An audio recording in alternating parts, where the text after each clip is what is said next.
Lecture du message commun aux associations de déportés par Monsieur Denis Martin Barbaz, maire d'Izieux.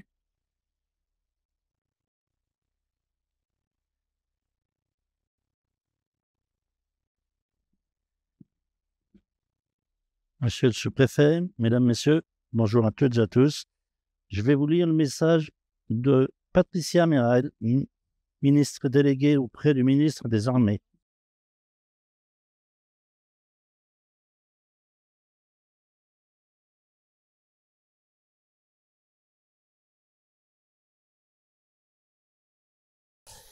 Message pour la journée nationale du souvenir des victimes et des héros de la déportation, dimanche 27 avril 2025. Au printemps 1945, il y a 80 ans, la progression des armées alliées mettrait progressivement un terme à ce qui fut l'univers concentrationnaire nazi. Depuis quelques années, le 27 janvier, anniversaire de la libération d'Auschwitz, est devenu le symbole de la commémoration de la Shoah. Cependant, cette date ne marqua ni le commencement ni le terme de la libération des camps. La fin des souffrances était encore éloignée pour tous les détenus en vie. En effet, près de 300 000 détenus des camps de concentration périrent dans des conditions effroyables, soit plus du tiers de l'effectif encore présent dans les camps en janvier 1945. Le retour des déportés à la liberté ne peut être dissocié à ces périodes d'évacuation, de ces marches de la mort, ni des drames et massacres qui les ont accompagnés. Lorsque leurs bourreaux les abandonnèrent et qu'ils furent enfin délivrés, ces déportés de toutes origines, résistants, opposants, persécutés, portaient en eux les terribles séquelles des camps qui ne devaient plus les quitter. La liberté retrouvée sonnait aussi en eux un abandon de leurs camarades morts en déportation. Ce drame humain doit nous rappeler combien il est essentiel de défendre et de préserver les valeurs universelles de dignité, de liberté, de fraternité, car la loi du plus fort risque, une fois encore, de bouleverser les équilibres mondiaux. En rendant hommage à tous les déportés en ce dernier dimanche d'avril, jour de commémoration nationale voulu par tous les survivants à leur retour et à une période d'une singularité gravité et de tout l'acquis du passé semble vaciller. Nos générations qui n'ont pas connu l'horreur, les camps, doivent poursuivre le combat pour bâtir un monde de paix, de justice et de tolérance.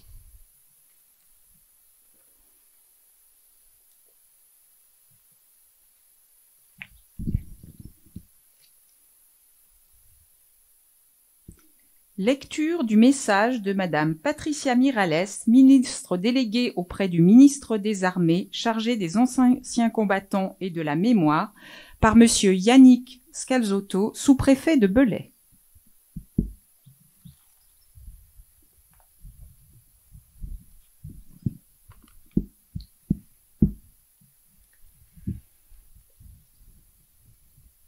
Chaque année, le dernier dimanche d'avril, la République se recueille.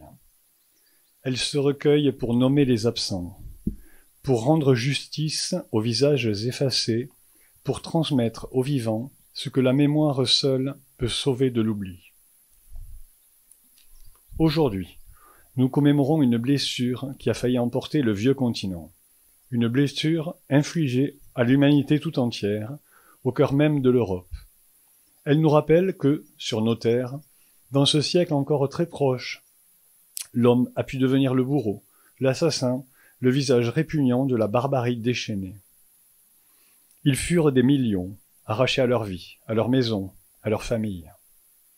Juifs, résistants, opposants politiques, otages, homosexuels, tziganes, témoins de Jéhovah, handicapés, réfractaires. Tous furent broyés dans les rouages d'un système organisé pour déshumaniser, avilir, faire disparaître. Aujourd'hui, beaucoup de nos concitoyens ont en mémoire l'étoile jaune cousue sur la poitrine des Juifs.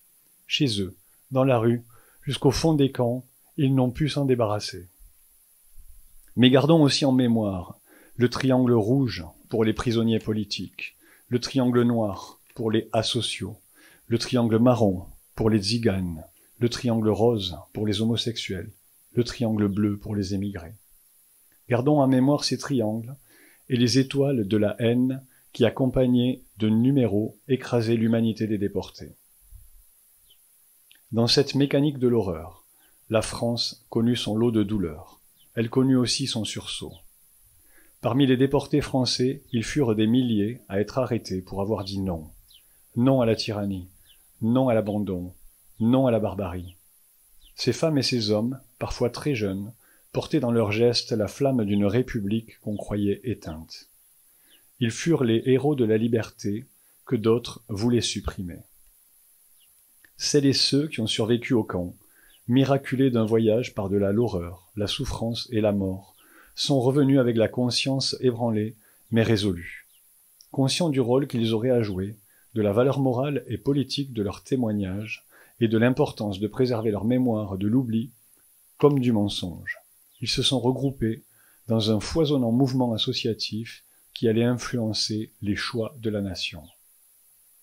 Henri Manès, Marcel Paul, le père Riquet ont fondé dès 1945 une fédération afin de faire vivre les valeurs de résistance qui furent les leurs. Leur héritage vit aujourd'hui encore et il est important de le préserver. Aujourd'hui, dans nos écoles, dans nos mairies, dans nos préfectures, leur mémoire nous parle encore. Elle nous dit que la déportation n'est pas une histoire lointaine, figée sur le papier glacé des livres d'histoire. Elle est un avertissement et même une exigence. Elle est le socle d'engagement sans cesse renouvelé pour les droits humains, pour la dignité, pour la paix. Il ne s'agit pas seulement de se souvenir, il s'agit de transmettre. Dire aux jeunes que ces crimes ont été rendus possibles par le silence, l'indifférence, l'habitude, et qu'ils peuvent renaître dès lors que nous cessons d'être vigilants. C'est pourquoi la République ne transige pas avec la mémoire. Elle la fait vivre en l'enseignant, en l'honorant, en la défendant. Aujourd'hui, la France pense aux disparus, à ceux qui ne sont jamais revenus. Elle pense aux survivants dont les paroles, longtemps étouffées, ont ensuite éclairé le monde. Elle pense aux enfants et aux petits-enfants de déportés, porteurs d'un héritage douloureux mais nécessaire. Qu'ils sachent que la nation ne les oublie pas, que leur histoire est aussi la nôtre, et que nous sommes ensemble les gardiens de cette vérité vertigineuse. Aujourd'hui, alors que l'histoire s'accélère et que les certitudes semblent vaciller chez certains, soyons dignes de l'héritage que nous ont transmis les déportés. Un héritage d'humanité, de justice et de grandeur. Une rectitude morale qui nous élève. Souvenir, reconnaissance, transmission. Telle est la promesse que la République renouvelle en ce jour. Vive la République, vive la France.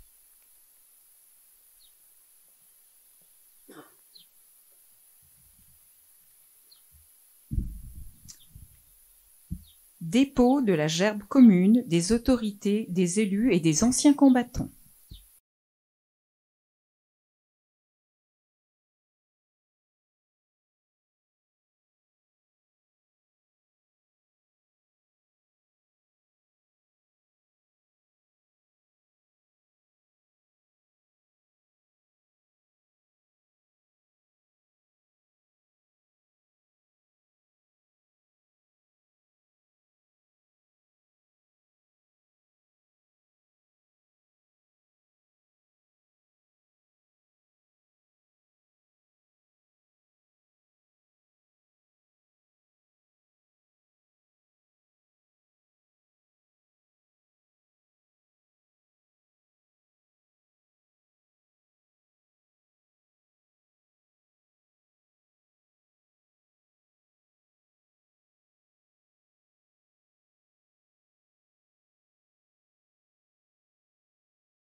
Je vous remercie.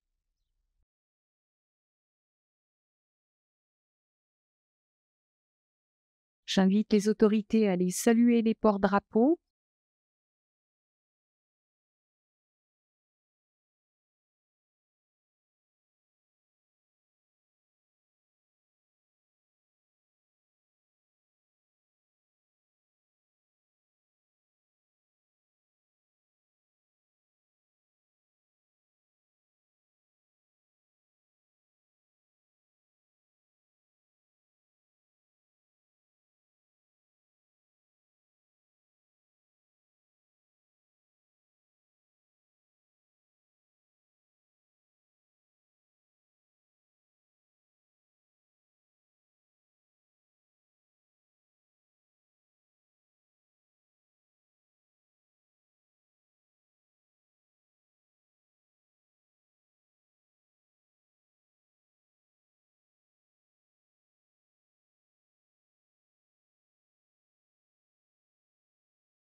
la cérémonie associative, en ce 27 avril 2025, journée nationale du souvenir des victimes de la déportation, va débuter. Et j'invite sans plus attendre M. Thierry Philippe, président de la Maison d'Isieux, à prendre la parole.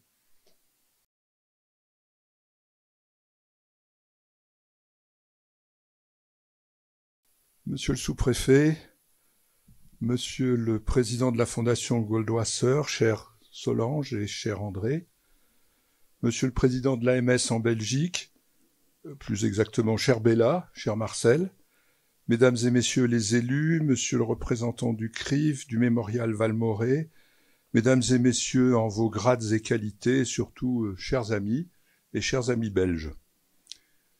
Nous sommes réunis ce matin pour nous souvenir des victimes de la déportation. Ici, à Isieux, ce mémorial se souvient des 60 enfants sauvés, mais aussi de la vie à Isieux pour plus d'une centaine d'enfants entre 1943 et 1944. Isieux, c'est d'abord un lieu de vie où une institutrice de l'éducation nationale formait des citoyens français. Ici, à Isieux, lieu de refuge tranquille à 4 heures de Lyon à l'époque, a eu lieu le 6 avril 1944 une rafle qui a pris 44 enfants et 7 éducateurs. Et cela nous ramène à la déportation.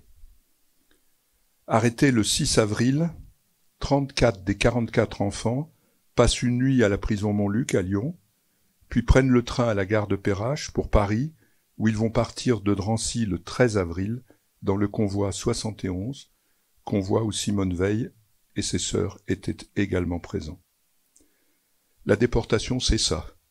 10 jours après la rafle, 34 des 44 enfants sont morts, ainsi que Sarah, Moïse et Eva Reifmann, et Léa Feldblom, la seule survivante, est également dans ce convoi.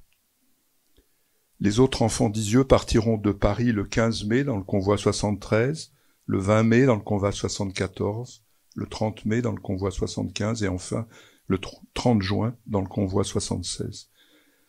C'est ça la déportation dont nous devons nous souvenir aujourd'hui. Tous les 44 enfants sont gazés dès leur arrivée, dont 10 venaient de Bruxelles.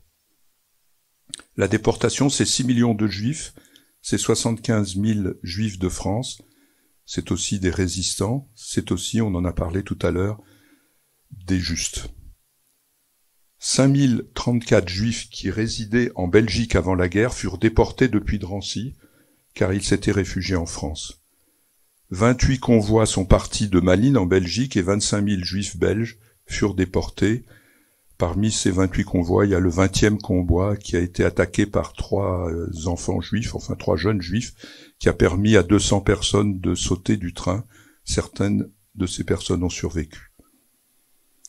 Isieux, c'est le lieu du souvenir du procès Barbie, du premier procès en France pour crimes contre l'humanité. C'est d'abord et avant tout un lieu d'enseignement qui reçoit 40 000 visiteurs, dont 17 000 scolaires chaque année. En cette journée du souvenir de la déportation, grâce au travail d'un de nos administrateurs, nous recevons à nouveau des jeunes Belges.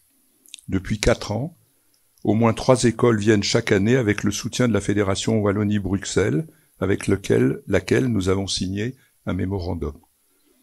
Aujourd'hui, nous accueillons 4 écoles, de Molenbeek, comme chaque année, d'Ixelles, d'Uccle et de Liège. La Belgique, c'est aussi les pavés de mémoire, initialement 2 pavés comme à Berlin, qui sont devenus les pavés de mémoire, et plus de 1200 existent dans la partie francophone de votre pays. Revenons à la déportation d'adultes et d'enfants, parce que juifs dans un pays, la France, où le nombre d'actes antisémites a augmenté de 192% en 2 ans, mais nous sommes un mémorial de la République, et comme vous, aujourd'hui, nos visiteurs, nous venons ici pour réfléchir et pour apprendre. Et pour finir, je rappelle que nous sommes un mémorial de la République, donc liberté, égalité, fraternité. N'oubliez pas la fraternité. La lutte contre le racisme et l'antisémitisme est fondée sur l'égale dignité des personnes, quelle que soit leur race, leur couleur de peau et leur religion. C'est la définition de la fraternité. Elle régnait à Isieux avant le 6 avril 1944. Elle régnait souvent dans les camps. Souvenons-nous aujourd'hui pour agir demain. Merci.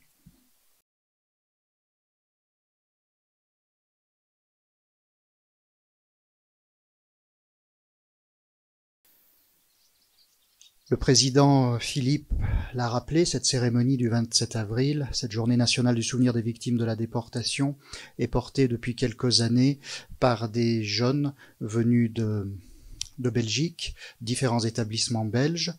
Et je suis évidemment, au nom de la Maison d'Isieux, ravi d'accueillir encore une fois cette année cette délégation et ses enfants. Et vous, jeunes du Royaume de Belgique, vous êtes à Isieux grâce à l'engagement, on l'a rappelé à l'instant, de Bertrand Werth, qui est administrateur de la maison, grâce à l'engagement de vos enseignants et de tous vos encadrants que je salue ici, et également grâce au soutien de nombreuses institutions. En premier lieu, l'association pour la mémoire de la Shoah. Et c'est donc à ce titre que j'invite à me rejoindre Monsieur Marcel Zalk, président donc de l'AMS.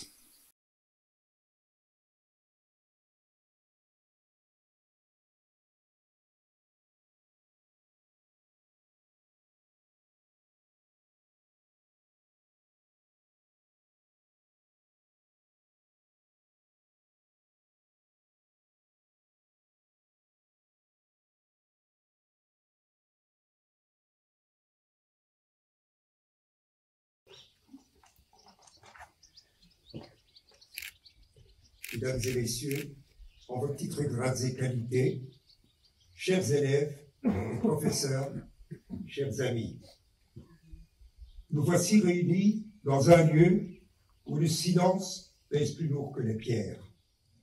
Un silence chargé d'absence, de rires d'enfants interrompus, de destins brisés beaucoup trop tôt. Ce lieu, la Maison d'Isieux, fut un abri temporaire, une maison d'accueil, une parenthèse de douceur dans un monde qui sombrait dans la barbarie. Mais il est aussi devenu le symbole d'un crime impardonnable.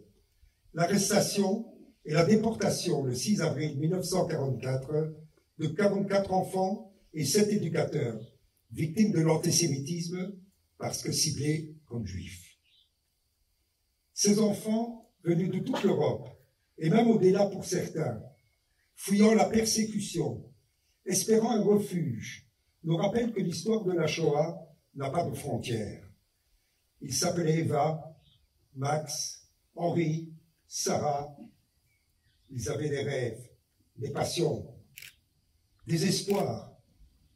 Ils étaient les visages de l'Europe que l'antisémitisme a voulu effacer à jamais. Mais aujourd'hui, ils sont les visages de notre mémoire. Vous êtes ici, chers élèves, venus de différentes écoles pour comprendre, pour ressentir, pour transmettre. Ce que vous découvrez ici, ce n'est pas seulement une page d'histoire, c'est un appel à devenir vous aussi producteurs d'histoire, de mémoire et de citoyenneté. Car l'histoire de la Shoah, et notamment celle des enfants d'Isieux, doit éclairer notre présent. Elle nous aide à comprendre la migration forcée, la fuite, la cache, la peur et l'exil. Elle nous pousse à nous interroger sur le droit des enfants, sur la justice, sur le courage. Elle nous engage, surtout dans un combat toujours actuel, celui contre le racisme, l'antisémitisme, l'intolérance et surtout la haine de l'autre.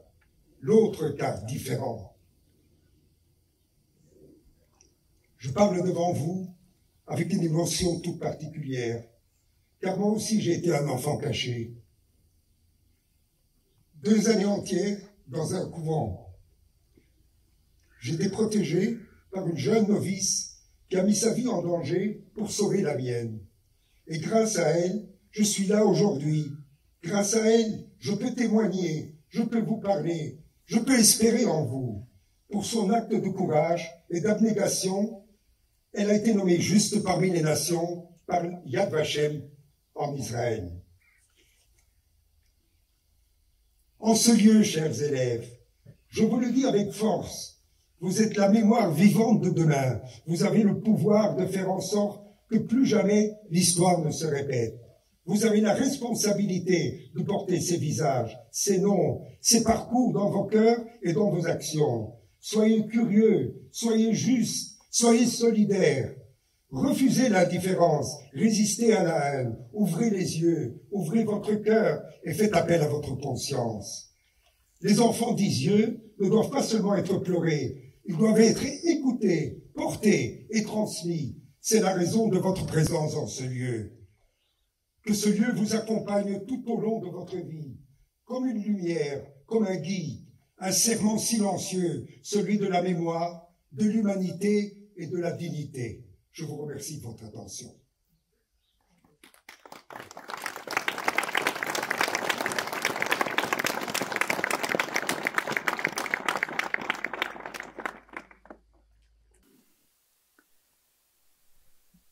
Nous allons à présent procéder à la lecture des noms des 44 enfants et des 7 adultes arrêtés ici le 6 avril 1944, puis déportés parce que juifs. Pour cela, j'appelle donc des jeunes de différents établissements du Royaume de Belgique.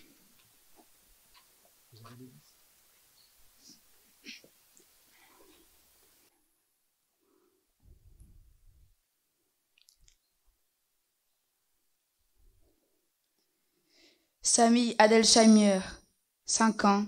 Hans Ament, 10 ans. Nina Aronovitch, 11 ans.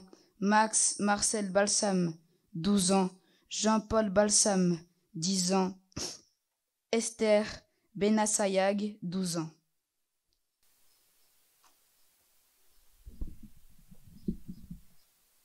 Elie Benassayag, 10 ans. Jacob Benassayag, 8 ans. Jacques Benguigui, 12 ans. Jean-Claude Benguigui, 5 ans. Richard Benguigui, 7 ans. Barouk Raoul Bentitou, 12 ans.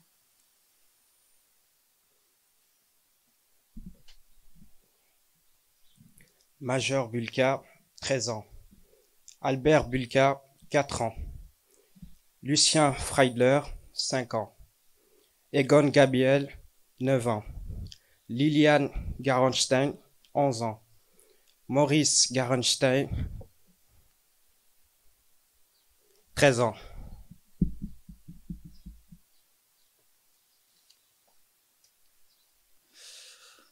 Henrichheim Goldberg, 13 ans.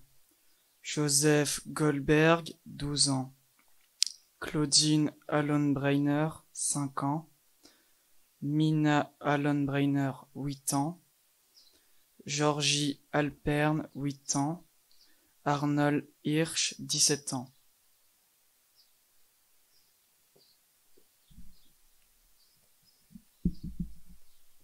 Isidore Kargeman, 10 ans. Liane Grogman, 6 ans. Renate Rogmal, 8 ans. Max Leiner, 8 ans. Claude Levent Reifmann, 10 ans. Fritz Loebmann, 15 ans.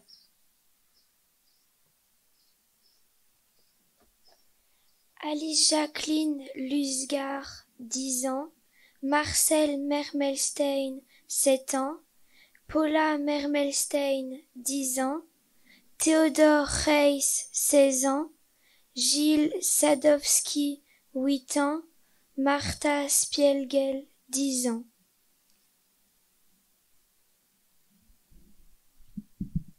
Senta Spiegel, 9 ans. Sigmund Springer, 8 ans. Sarah Zulklapper, 11 ans. Hermann Tettelbaum, 10 ans. Max Tettelbaum, 12 ans. Charles Weltner, 9 ans.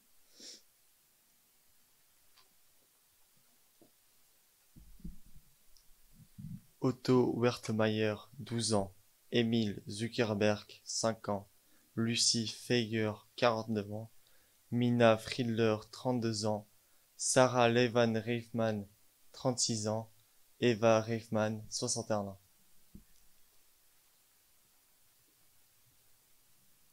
Moïse Reifman, 62 ans. Miron Zlatan, 39 ans. Léa Feldblum, 25 ans. Seule survivante.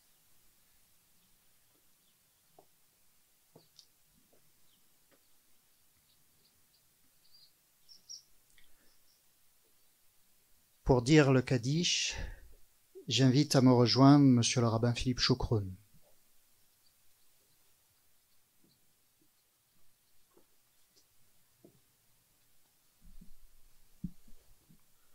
יתגדל ויתקדש שמי רבה, בעלמא יברך יהותי וימניר מלכותי ויסמר פוקנה ויקרא משיחי, בחייכון וביומכון ובחיי דכל בית ישראל, בעגלה בזמן קריב עמו אמן.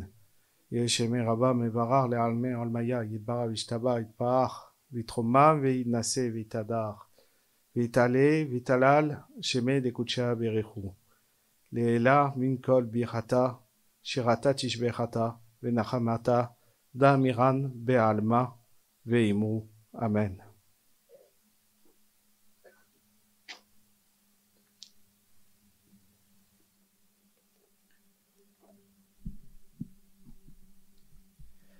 Nous allons à présent procéder au dépôt des roses, 51 roses pour les 51 personnes arrêtées ici, déportées, dont je rappelle que pour 50 d'entre elles, cette déportation fut sans retour.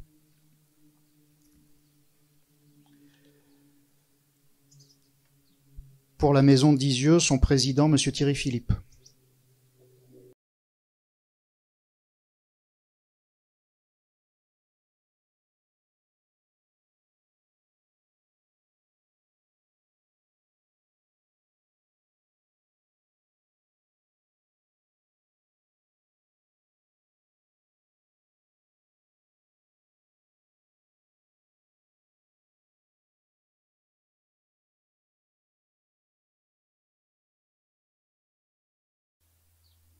Monsieur Derviche Delay, président de l'Union départementale des anciens combattants de l'Ain.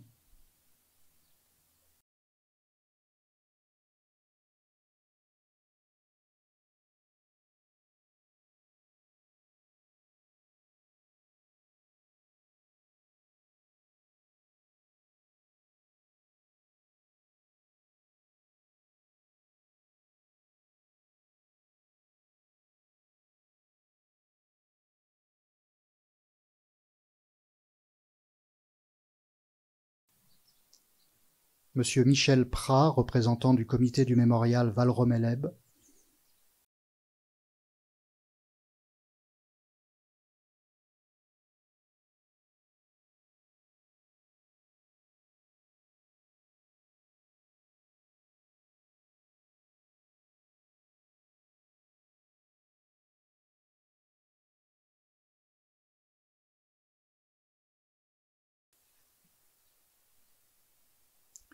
Monsieur Jean-Michel Dreyfus, représentant du CRIF Auvergne-Rhône-Alpes.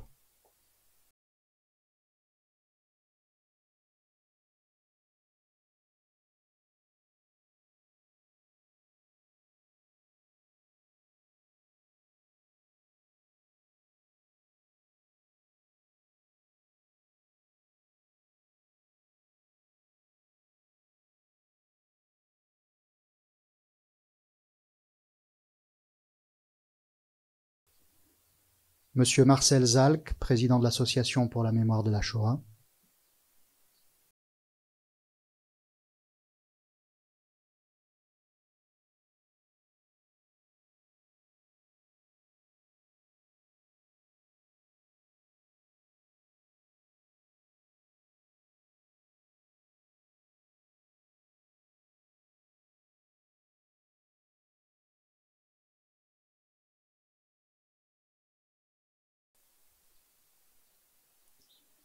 Monsieur André Goldwasser, président de la Fondation Goldwasser-Bach.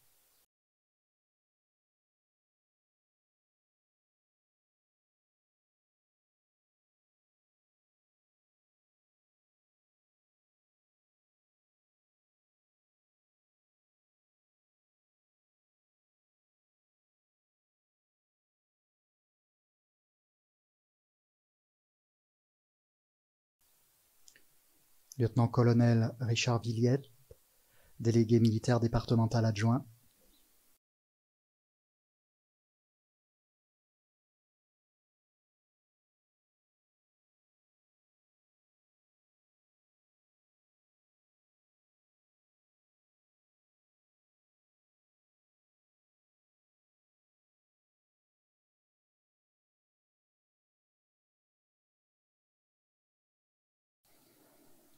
Monsieur Oleg Ungureanu, consul général de Roumanie à Lyon.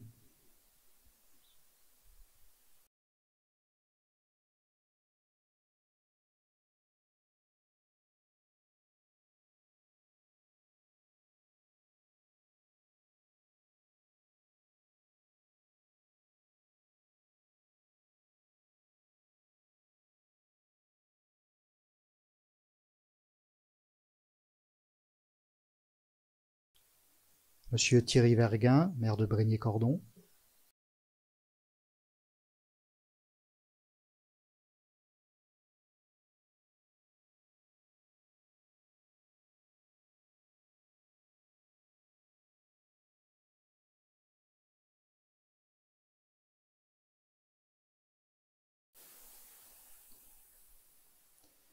Monsieur Denis Martin Barbaz, maire d'Isieux.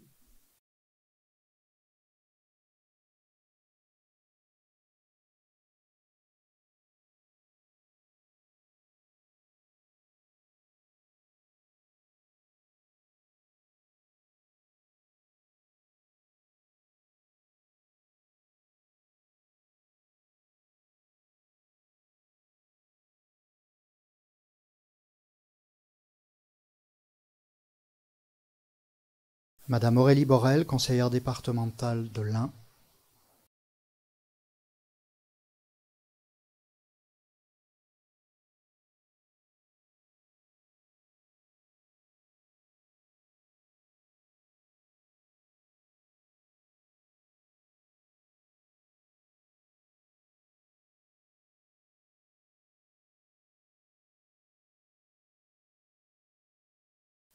Monsieur Jean-Yves Edon, conseiller départemental de l'Ain.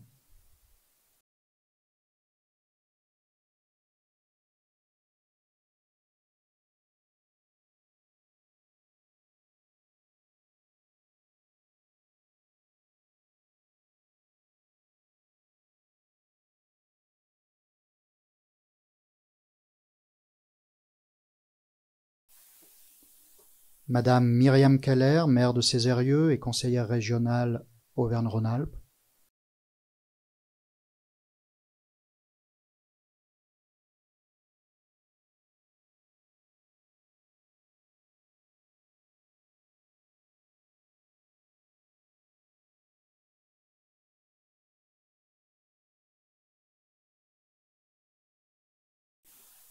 Et Monsieur Yannick Scalzotto, sous-préfet de l'arrondissement de Belay.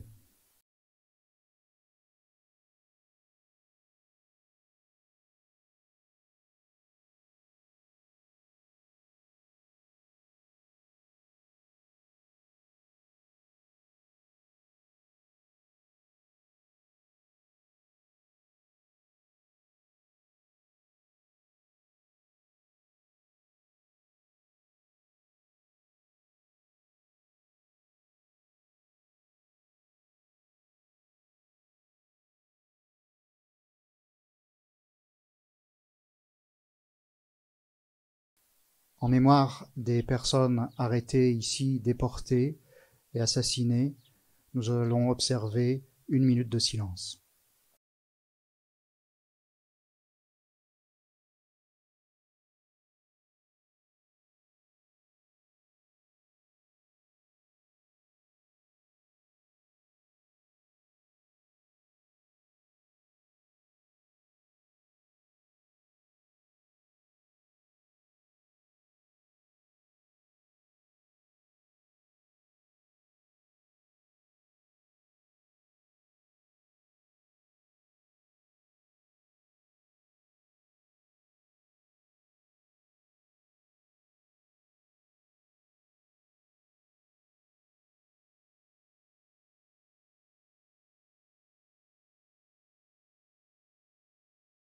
Je vous remercie. Cette cérémonie est à présent terminée. Je vous remercie d'y avoir assisté. Je me permets également de remercier et saluer les porte-drapeaux. Et je vous invite à rejoindre la salle Pierre-Marcel Wilzer pour partager un verre de l'amitié. Merci.